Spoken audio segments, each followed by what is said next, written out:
皆さんようこそ、東方研究スクールへ、研究部部長のゆっくりレ夢ムです。ゆっくりマリサだぜ。今回は第17回人気投票ランキングトップ4の神曲を解説していきますよ。東方の曲といえば、言わずと知れた名曲ばかりだけど、実は名前の由来にもものすごい設定があるらしいな。今年ラストに締めくくるはやはり東方の神曲だと言えるので、一緒に聴いて学んでいきましょう。もし面白そうだと思ったらこの研究部に入部してくださいね。また、高評価だけでも押してくれるとモチベーションにつながるのでお願いするぜ。それでは、早速授業スタートです。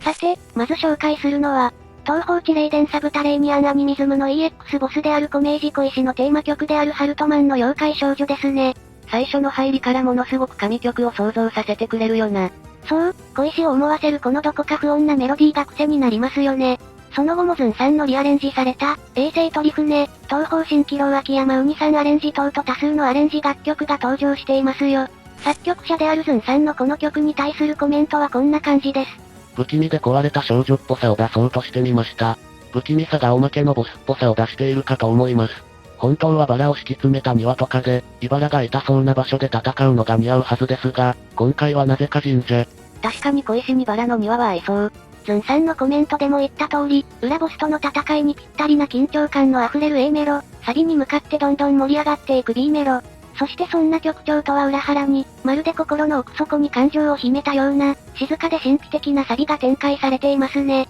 元ネタは、ドイツの哲学者エブアルト・フォン・ハルトマンだと思われます。1864年から無計画に書き記していた文章を、1869年に無意識の哲学というタイトルで発表し、注目を浴びました。また、自身の哲学の立場を無意識者として掲げていました。私も無意識の力が欲しいですよ。へえ、それはなんでなの？無意識にラッキースケベを起こせるようになりたいから。それならトラブルから習ってください。また、小石のスペルには本能移動の解放と抑制スーパーエゴという名前のスペルがあります。これはオーストリアの哲学者、ハインツ・ハルトマンはフロイト精神分析における自我エゴ、S 移動、超自我スーパーエゴの中で自我を重視する自我心理学の創始者の一人を指していると思われますね。8分の7拍子が印象的な曲で、聴き方によっては16分の15拍子に聞こえますね。第三の目を自ら封じたことで、欠けているということを表現しているのかもしれないらしいな。それについてなんですが、東方ステーションでなんと霜降り明星の粗品さんが直接ズンさんに聞いてみたところ、なんとたまたまだったことが分かりました。まさかのたまたまだったのか。とはいえ、焦る雰囲気で作っていたのであらがち間違いではないかもですね。実は、粗品さんも東方好きで結構有名なんですよ。また粗品さんが地上波で、ハルトマンの妖怪少女を使用したネタを披露したことが、Twitter などの SNS で大いに話題となったからご存知の方も多いでしょう。悟り T シャツ着ててダウンタウンの松本さんに突っ込まれてたしな。このハルトマンの妖怪少女は、ロシアの建築家画家ビクトル・アレクサンドロビチ・ハルトマンの友人の作曲家、ムソルグスキーは彼の絵にインスピレーションを得て、組曲展覧会の絵を作曲。組曲の2曲目にグノームという曲があって、この曲がハルトマンの妖怪少女に展開の仕方が似ているようですね。ちなみに、グノームとは、ロシアの伝説に登場する小人妖怪のことで、地底に住む妖怪とのこと。カチカチ山で出てくる小人だよな。いや白雪姫だし日本昔話に登場するわけないでしょ。それにしてもキャラだけでなく曲も相変わらずの設定の濃さだぜ。また、妖怪少女とはそのまま小石のことを指しますね。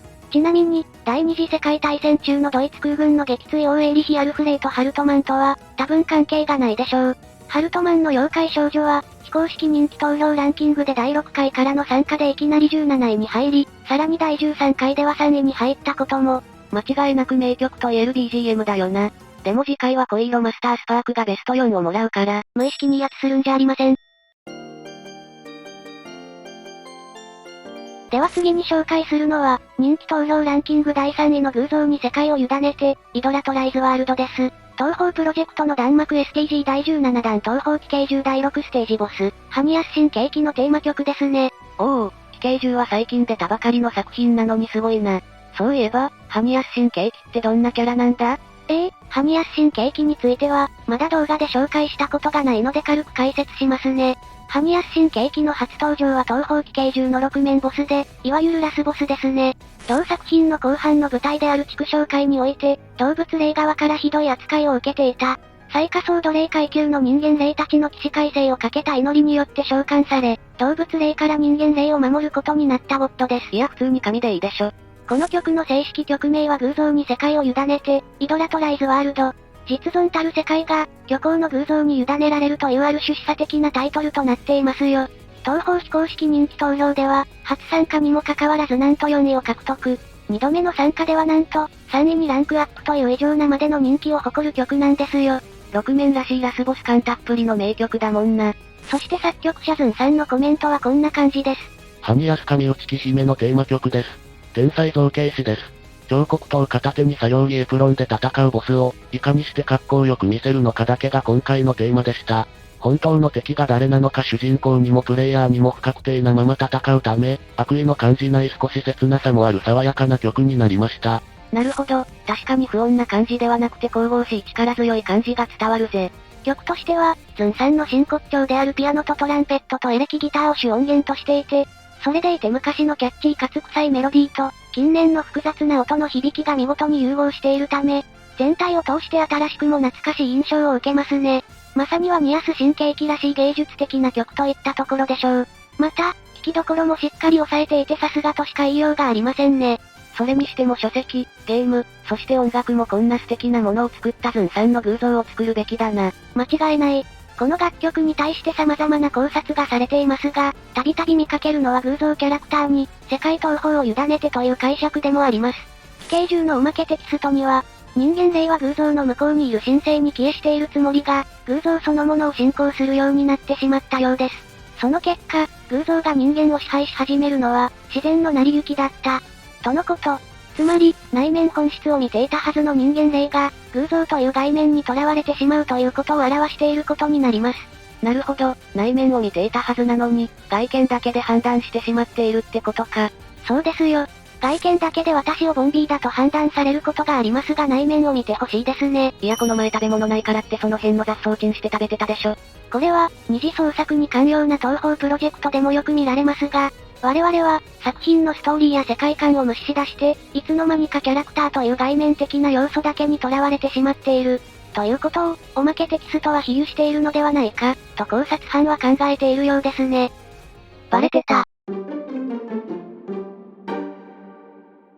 さて、人気投票ランキング2位は、東方コーマ教にて、レミリア・スカーレットとの戦闘中に流れる BGM である、亡き王女のためのセプテッドです。出ました。名曲中の中でも神曲。本編ラスボスの BGM にしては静かで繊細な曲調となっていて、レミリアのカリスマを色濃く表しています。そういえば、セプテッドってどういう意味なんだ？セプテッドとは音楽用語で七重奏を意味し、同時に七人衆、七人組を意味する言葉でもあり、大妖精小悪魔を除いたコーマ教のボスの数を暗示しているんですよ。おお、セプテッドはそういう意味があったのか。ちゃんとエクストラのフランも含まれているんだな。ただし、亡き王女が誰であるかに関してズンさんはそもそも、誰も亡くなっていないし、王女って誰と、曲名の発想に関しては、瞬間的に思いついたものであることを示唆していますね。結局のところ、この王女の正体は謎で不明なのです。もしかして私なのか？いやどうしてそうなるんでしょうか？この亡き王女のためのセプテッドには、ラストの面という雰囲気を出すために様々な工夫がしてあります。重厚さや不気味さをあまり出さず、ジャズチックにロリっぽさを混ぜるなどズンさんの作曲能力の高さが伺えますね。またズンさん自身メロディを理解しやすく、お気に入りのようですよ。ちなみに、この曲のタイトルである亡き王女のためのセプテッドとは、フランスの作曲家モーリス・ラベルが、作曲したピアノ曲亡き王女のためのパバーヌをもじったものです。ほう、フランスの作曲家モーリス・ラベルが作曲したピアノ曲なのか。オウム返ししただけで全然知らない。知ってた。ラベルは若い王女の肖像画を見てこの曲を作曲したと言われています。曲名は亡き王女、ユナンフ・アント・デフォントという語呂の良さから命名されたんですよ。一説には、数百年前のベラスケスが描いたスペインのマルゲリータ王女の肖像画を見たとも言われますが、マルゲリータじゃなくてマルガリータ王女ね。ラベル自身は王女とは、誰かという質問が多くうんざりしていた、という逸話もありますね。ちなみに、その曲自体はセプテッド七重奏でもないため、曲の雰囲気だけ真似たものと見られます。原曲の人気はトップ5に入るほどで、人気投票第6回第10回で連続1位、ニコ動再投票でも1位という高さ。それゆえに、サウンドホリックの、ノーライフクイーンをはじめ、多数のアレンジ楽曲が手掛けられていますね。本当に亡き王女のためのセプテッドは、レミリアというカリスマ吸血鬼らしい洋風なジャズ感がたまらないよな。マリサさんそれは違いますね。ただのジャズではなくロリジャズです。別にどちらでもいいでしょ。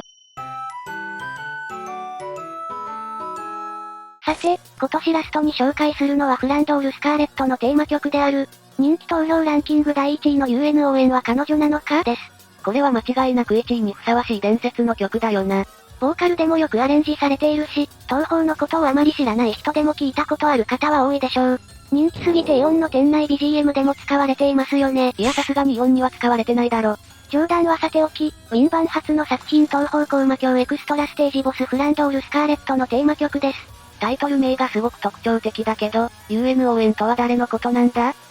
この特徴的なタイトルにも登場する UNON とは、アガサイコールクリステチョそして誰もいなくなったに登場する、10人の男女を殺害した犯人の偽名です。孤島の館に10人の男女を招待した際に名乗った名前であり、夫はユリック・ノーマン・オーエン、夫人はユナ・ナンシー・オーエン、どちらも頭文字が UN となるのですよ。ちなみに東方コウマ教おまけテキストによると、このタイトルでは彼女ということなので、ユナ、N ナンシー、オーエンと読むらしいですね。レイムさん、難しすぎてついていけません。つまり、ユナナンシーを英語表記すると正体不明を意味するアンノーンとなるのですよ。だから、作中の犯人正体不明は彼女フランドールなのかと予測できます。なるほど、作中の異変の犯人は彼女なのかってことだな。